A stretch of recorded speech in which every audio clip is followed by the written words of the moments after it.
Okay, welcome everyone to today's a16z crypto research seminar. Very happy to introduce Luca Zanolini. Luca recently finished his PhD at University of Bern, working with Christian Katchen. And ever since he was a graduate student and now continuing to today, sort of where he's at the Ethereum Foundation, he's sort of been a leader in sort of synthesizing classical models of consensus with the developments that have been happening in blockchain consensus. So I'm looking forward to hear about his latest stuff today. Luca. Hi everyone, thank you for having me here. Today I will talk about our latest work with Francesco D'Amato. In this work we devise RLMD-GHOST, a dynamically available consensus protocol that can be thought as a potential substitute candidate for replacing LMD-GHOST, the consensus protocol with the component of Gasper, the current implemented consensus protocol within Ethereum that copes with dynamic participation. Moreover, seeing that these dynamically available protocols are synchronous protocols, we observe that all of them fail when asynchronous periods come. And in this work, we find a trade-off between dynamical availability and asynchrony resilience. And I will also specify what asynchrony resilience means in this context. But let's start with some background. I will start to introduce the notion of consensus so that we can all synchronize with terminology. Here I will use the term consensus and total ordered broadcast interchangeably, meaning a protocol that outputs at every well-behaved participants the same sequence of blocks, or in particular, that outputs a chain at every well-behaved participant, and satisfying these two properties, safety and liveness. Here, seeing that all the protocols that I'm going to present will proceed in rounds, also the notion of consensus, and in particular of property safety and liveness, are defined with respect to rounds. And for example, in the case of safety, we have that for any two rounds, R and R prime during an execution, and for any two honest participants, Vi and Vj, at round R and R prime, respectively, we say that the chain output at participants Vi at round R is a prefix of the chain output at participants Vj at round R prime, or vice versa. This is the safety property. And as you can see, also the liveness property is guaranteed also for with respect to rounds. Let me now introduce and present the notion of dynamic participation in the context of distributed system. Recently, dynamic participation became a key requirement for devising specific class of permissionless protocol. And in particular, with dynamic participation, we are able to encapsulate the behavior of a system that enable participants participating at the protocol to go offline, stopping to participating at the protocol, or to coming back online or to become online for the first time. The very first permissionless protocol that worked under dynamic participation can be thought as the Bitcoin protocol. But one of the first formalization of this behavior in the context of distributed system came with the sleepy model of consensus by Pass and Shi in 2017. In this model, which is a synchronous model, an execution proceeds in rounds. At every round, there are some participants that can be asleep or offline, meaning that they do not participate in the protocol at that time, or online or awake, and there they participate in the protocol. We have the requirement that at every round or at any time step, the majority of the participants that are online are honest. This is the sleepy model of consensus, and Pass and Shi devised a consensus protocol working in this model. We say that a consensus protocol in the sleepy model is dynamically available. So from now on, when I say dynamically available consensus protocol, I refer to a consensus protocol satisfying safety and liveness, as in the previous slides, in this sleepy model. One limitation of this dynamically available consensus protocol from the CAP theorem is that they do not tolerate network partitions. In other terms, dynamically available consensus protocol must be synchronous.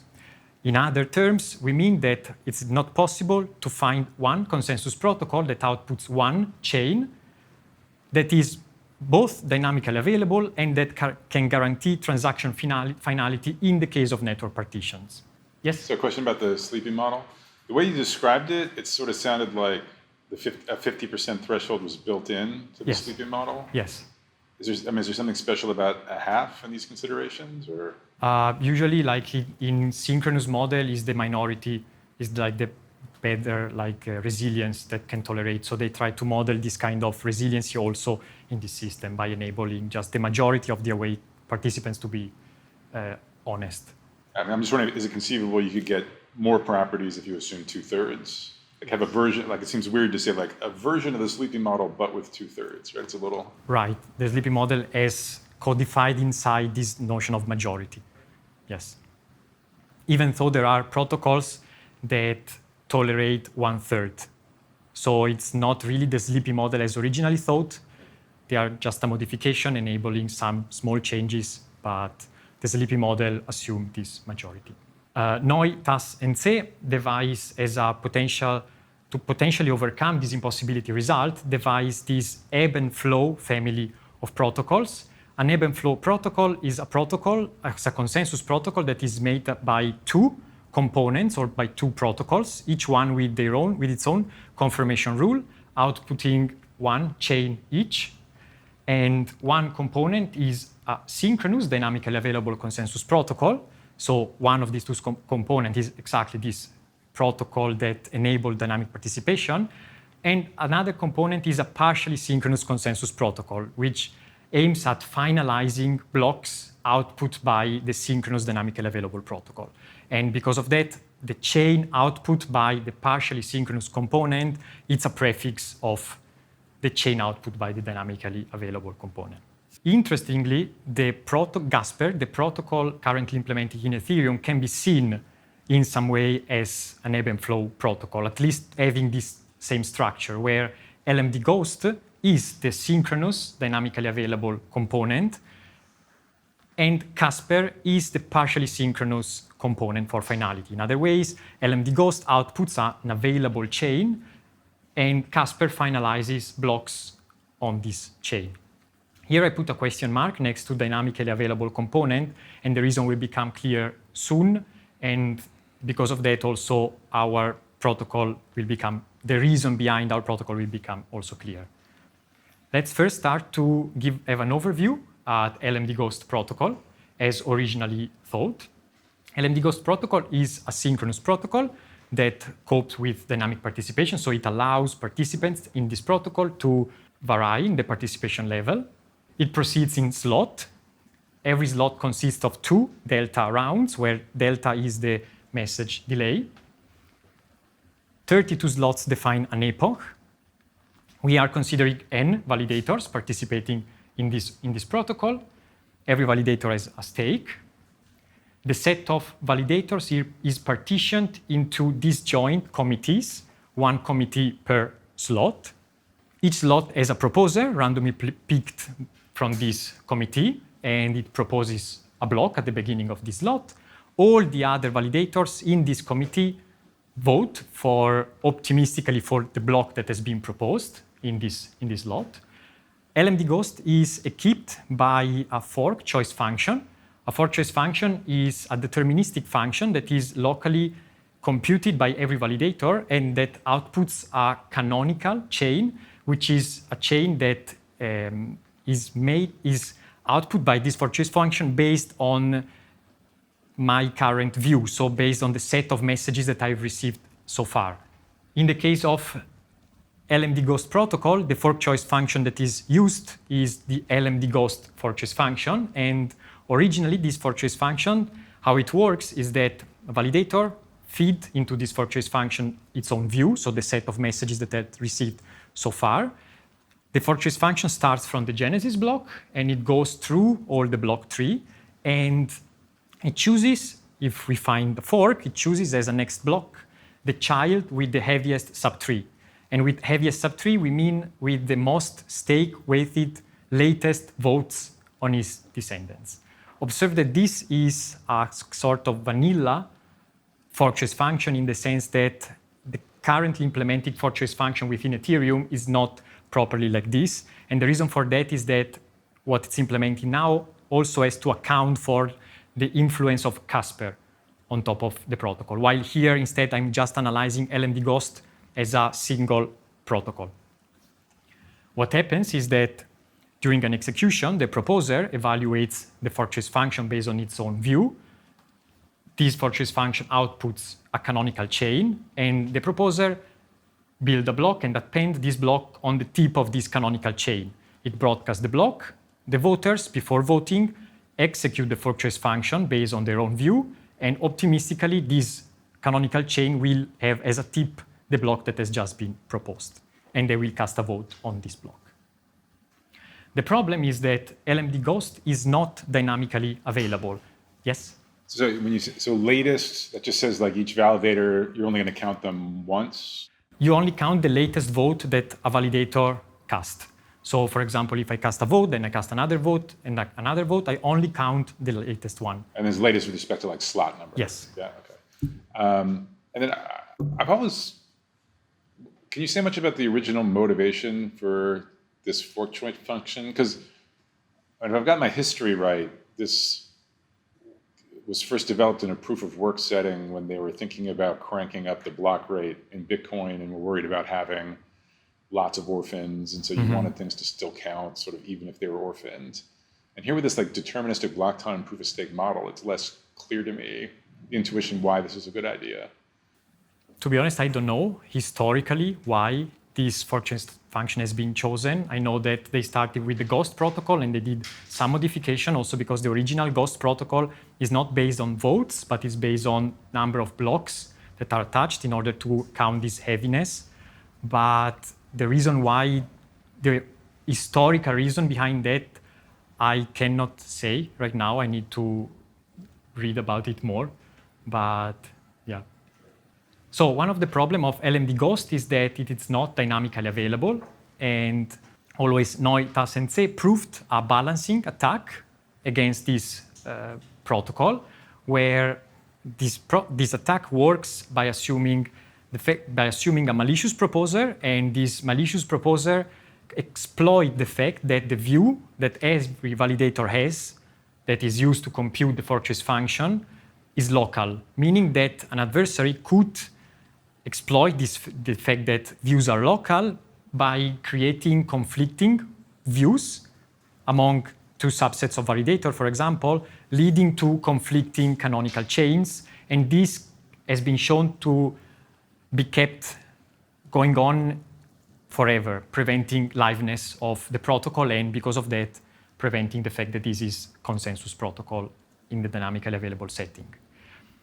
Another attack has been shown by exploiting the existence of committees in the protocol, and is called ex ante reorg attack, where the adversary can exploit the fact that, seeing that in this protocol we are counting all the latest votes that have been cast from the genesis until slot T, where we are evaluating the fork choice function, and seeing that the validator set is partitioned into committees in every epoch, the adversary could exploit this fact by withholding all the malicious votes in every committees and releasing them later on time.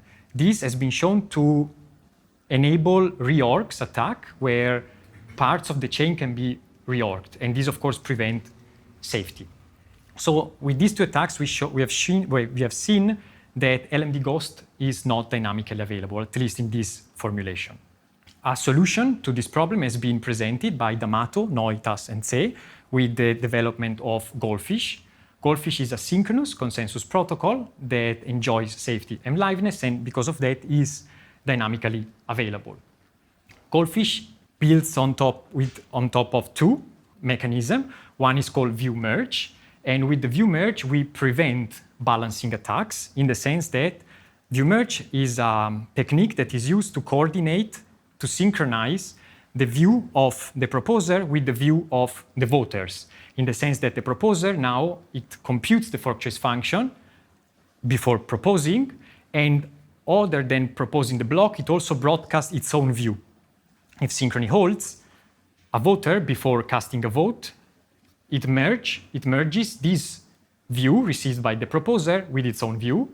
If synchrony holds and the network delay is respected, this view of the proposer will be a superset of the set of the voter, meaning that the voter, when feeding its own view in the fork choice function, the result will be the block that has been proposed. So that in this way we prevent balancing attack. Another technique that it builds on is this vote expiry, where basically we enhance messages with an expiration period of one slot. In other terms, now we don't count in the fork choice function, we don't count anymore all the votes that have been cast from the genesis block until slot t, but we consider only the votes that have been cast in slot t-1, meaning that only votes cast at slot t-1 influence the protocol behavior at slot t.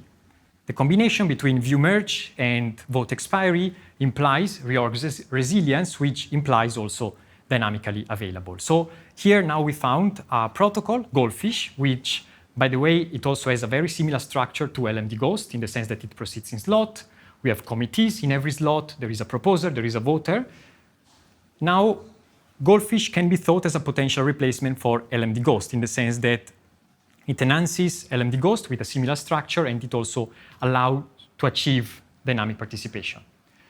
The problem is that because of how we count votes, in the sense that only votes cast at slot t-1 influence the protocol behavior at slot t, if network partitions, if in general a period of asynchrony comes and a period of asynchrony of just one slot, this might lead to lose completely safety of the chain in the sense that if periods of asynchrony of one slot happens, what could happen is that all the votes cast at slot t-1 might never enter the views of the validators because synchrony is not holding, so we cannot guarantee anything. Because of that, in slot t, when it's time to evaluate the fork choice function, we might not have any votes received in slot t-1 other than mine that I cast in slot t-1, and potentially votes cast by malicious adversary that forced them into my own view. And because of that, even one slot of asynchrony might lead an adversary to reorg completely the whole chain if you are considering only Goldfish without any kind of partially synchronous gadget on top of it. So what we asked ourselves is can we have a sort of trade-off between dynamic availability and asynchrony resilience, in the sense that we know that this kind of protocol cannot tolerate network partition, this is an impossibility result, but can we in some way give up a bit of resiliency in the adversary during dynamic participation, but enabling some sort of resilience to bounded periods of asynchrony? And this is what we devise. We devise a protocol that is able to achieve all the nice properties of Goldfish and that can resist bounded periods of asynchrony by removing a bit of, by adding a bit more constraints on the resiliency of the protocol. Two considerations based on what I just said. It seems that strict vote expiry seems to not be compatible with resilience to asynchrony. In the sense, with strict vote expiry, I mean vote expiry of just one slot, while not expiring votes, so by counting all the votes ever cast, seems not compatible with dynamic availability, as I mentioned with RLMD-GHOST. So we devised this RLMD-GHOST, which has a very similar structure to RLMD-GHOST and Goldfish. It's a synchronous protocol. It proceeds in slot of 3 delta rounds each, so not anymore in 2 delta rounds at RLMD-GHOST, but 3 delta rounds, exactly as Goldfish. We consider n validators. Here we are removing subsampling in the sense that here we don't have anymore the validator set partitioned into these joint committees, but in every slot, the whole set of validators vote. Each slot has a proposer that proposes a block at the beginning of the slot. All active validators vote in the same way as it happens with RLMD-GHOST and with Goldfish. The last part of the slot is used for this view merge technique that I will present later. We parameterized messages with a generalized vote expiry period. So we are not considering anymore only votes cast in slot t minus 1, but we consider an expiry period of eta, meaning that only the latest votes cast from slot t minus eta until t minus 1 influence the protocol behavior. So we increase the range where we consider messages. And we prove that RLMD-GHOST extends and generalizes both RLMD-GHOST and Goldfish. It also kept with a fork choice function, and very similarly to how RLMD-GHOST and Goldfish works, it considers only the votes cast from latest votes cast from slot t minus eta until t minus 1, discarding equivocation, and this is what is used to evaluate the fork choice function at slot t. And this is the pseudocode. So in some sense, we have this kind of framework where we have protocols proceeding in a very similar way. So with this propose phase, vote phase, and view merge phase that in some sense are uniquely identified by the behavior of a fork choice function, in the sense that we have the behavior of the protocol, and by defining the fork choice function, we obtain either Goldfish, if we are only considering votes cast in slot t minus 1, we consider RLMD-GHOST if we consider votes cast in this range, or LMD-GHOST if we are implementing this view merge technique also in LMD-GHOST, where we consider all the votes ever cast. And so you're basically saying you have a protocol kind of parameterized by the fork choice rule? Yes. And then that just gets plugged in the proposed step, yes. And then also again in the vote step. Yes. We have this behavior where at the beginning of the slot there is a proposer, voters, and view merge, and basically the only way that it changes is how the proposer decides the chain to append the block, or the voters how to select the chain in order to cast a vote.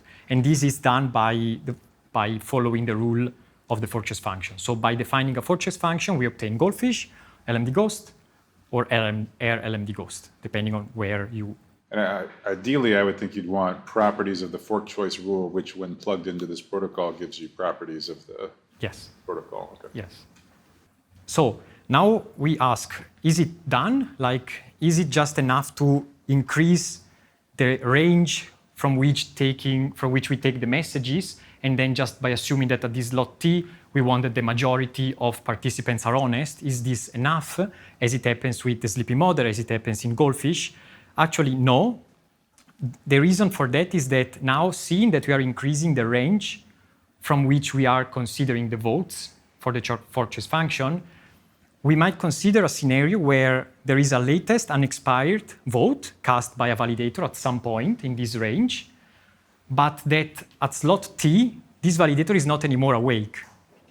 It means that the vote that it cast is not up to date to the current slot, meaning that the adversary could potentially exploit the fact that there is an unexpired latest message that is not up to date at slot t, and it could use this to place some sort of attack, as it happens in the context of LMD-GHOST. So we need to generalize the sleepy model by defining this tau sleepy model. Here, just some notation. HT is the active validator, the active validators, honest validators are slot T, A, T are the adversary, and H, S, T are all the honest validators active from slot S until slot T.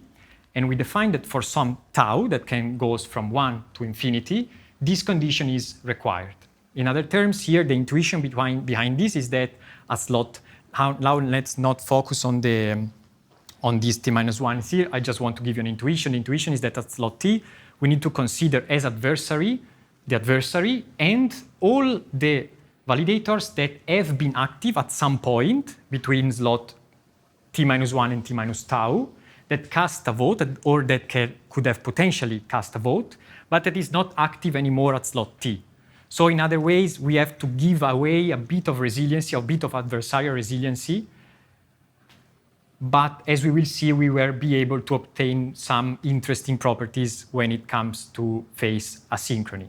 So again, we are considering as adversary both the adversary and all the validators that have been awake at some point in the interval t minus tau t, but that are not active anymore as slot T. So we need to count as adversary validators that are not active. And we call this condition tau sleepiness. Turns out that RLMD-GHOST is a dynamically available protocol, or to be more precise, is a tau dynamically available protocol. What does it mean, tau dynamically available? It's just saying that it's a consensus protocol in the tau sleepy model. So by assuming this condition. And RLMD-GHOST is eta dynamically available, where eta is the expiration period that we are considering. In other terms, like the optimal probably choice for as a good trade-off between adversarial resiliency and expiration is to fix eta to be equals to tau, and we are considering basically this equation on the expiration period, and we can have a dynamically available consensus protocol assuming this condition. Moreover, RLMD-GHOST results also in a protocol that is asynchrony resilience. What does it mean? First of all, we have to define what does it mean periods of asynchrony. For periods of asynchrony, we are considering a period where tau sleepiness doesn't hold, so we cannot do any kind of assumption related to adversarial resiliency. And what we want is that we say that a protocol is asynchrony resilience if any honest proposal made before asynchrony will always be in the canonical chain of every validator that is active before asynchrony, after asynchrony. The intuition behind that is that if before asynchrony we have a set of validators that have a canonical chain and we are under synchrony, so everything is good, we want that during asynchrony and after asynchrony, those validators that were active before asynchrony will never decide something that conflicts with the chain that they decided before asynchrony. Of course, we cannot guarantee anything for the for the validators that join during asynchrony, because of course they could be manipulated by the adversary, but at least we were able to find sort of condition that enabled us to preserve some sort of safety in some sense to those that are awake before asynchrony. And so, Luca, do you mean any honest proposal or any honest confirmed proposal? Yes. So, confirmed? Yes, sorry, yes, thank you. We say that RLMD-GHOST resists to periods of asynchrony of eta minus 1 slots. The intuition behind that is that if we have messages that expires every, for example, 2 epochs, just to give a number, and we have a period of asynchrony of less than 2 epochs, say 1 epoch, it means that after these asynchronous periods ends, votes are still valid. So we still can rely on them in order to make decisions in the context of the fork choice function. Of course, this is not enough in the sense that on top of that, we also had to find a necessary condition for this to hold in the sense that here, what we want is that during asynchrony, not too many validators join the protocol. And the intuition behind that is that let's assume that we have 100 validators before asynchrony, but during asynchrony, 2,000 validators enter. They can be manipulated by the adversary, and the contribution of these poor 100 validator before asynchrony is completely lost. So we had to require this condition that is exactly what I just said. So we want to bound the joining rate of the validators during asynchrony.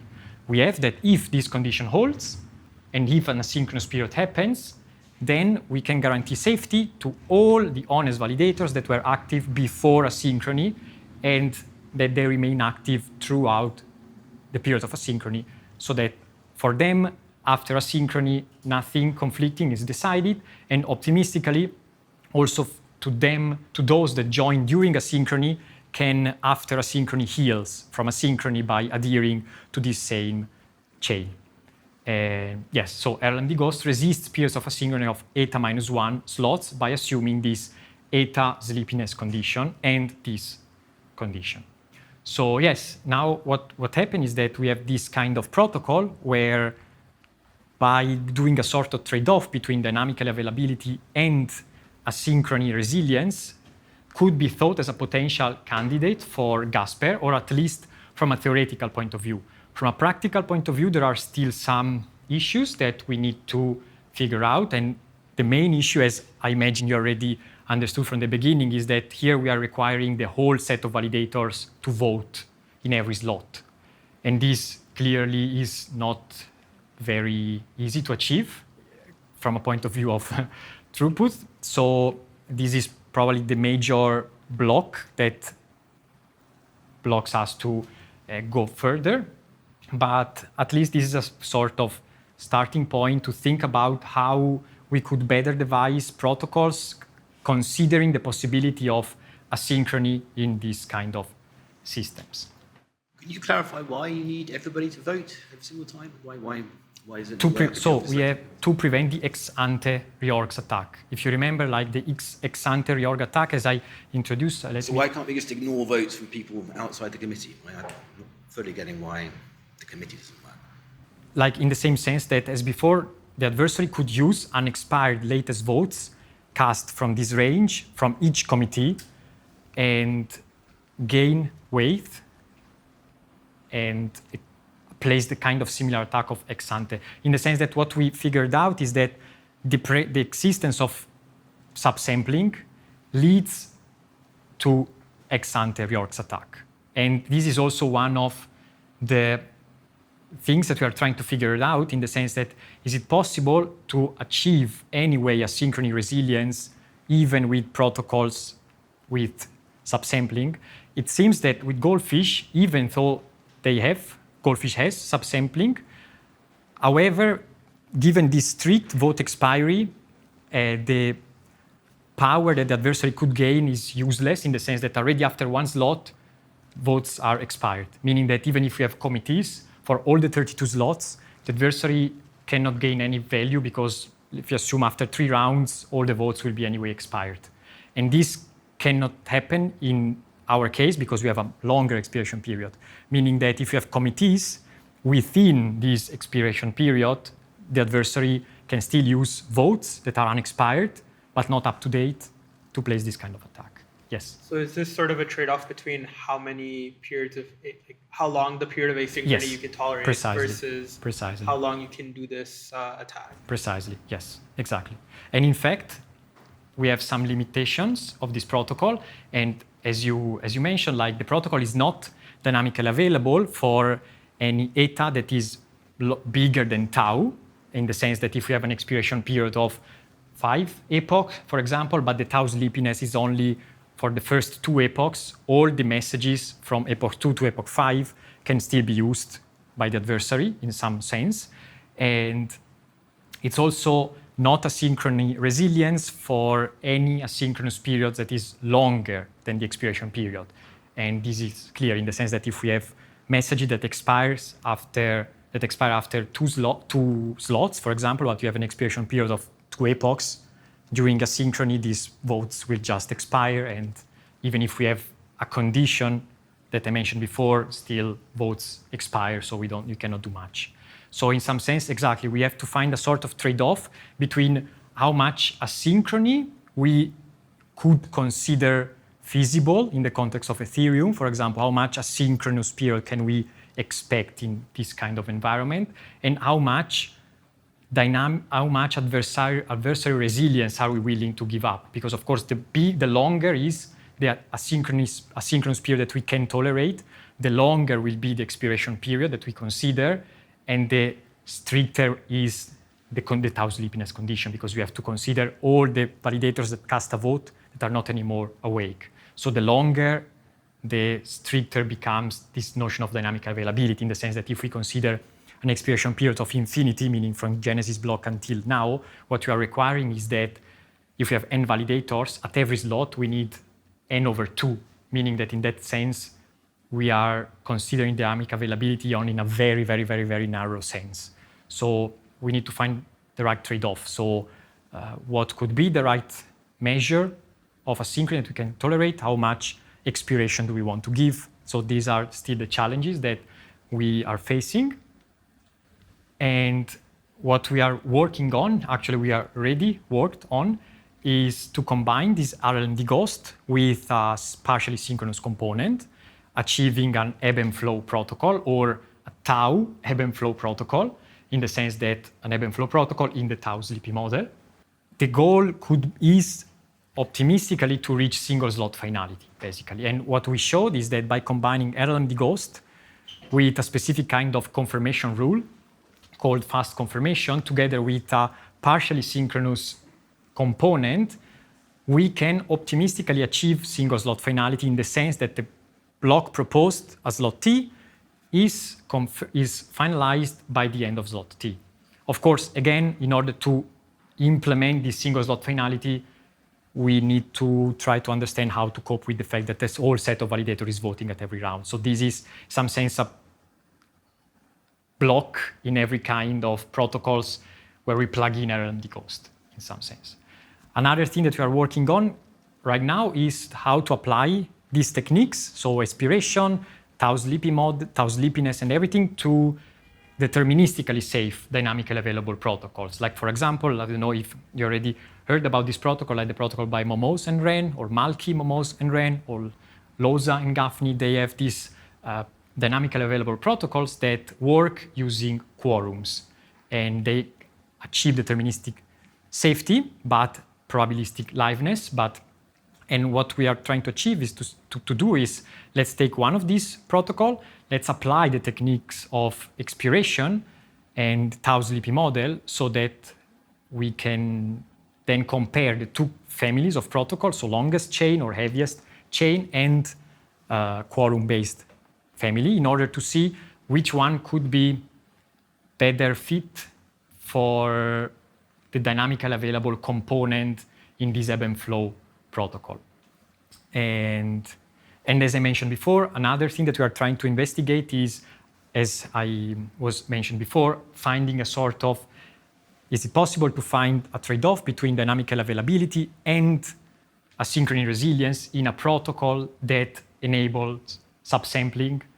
This, of course, in the context of single slot finality, is not yet clear. The utility for that, seeing that anyway, to achieve finality, we need the whole set of validators to vote, but it's still, we believe, to be interesting potential thing to understand. And thank you very much. Back to the fork choice rule. So, like, what's the intuition of what makes a fork choice rule like good or bad? You know, Sorry? A fork choice rule. So, like, what makes a fork choice rule good or bad intuitively? I would say it's good or bad depending on the properties that you can derive from that, in the sense that...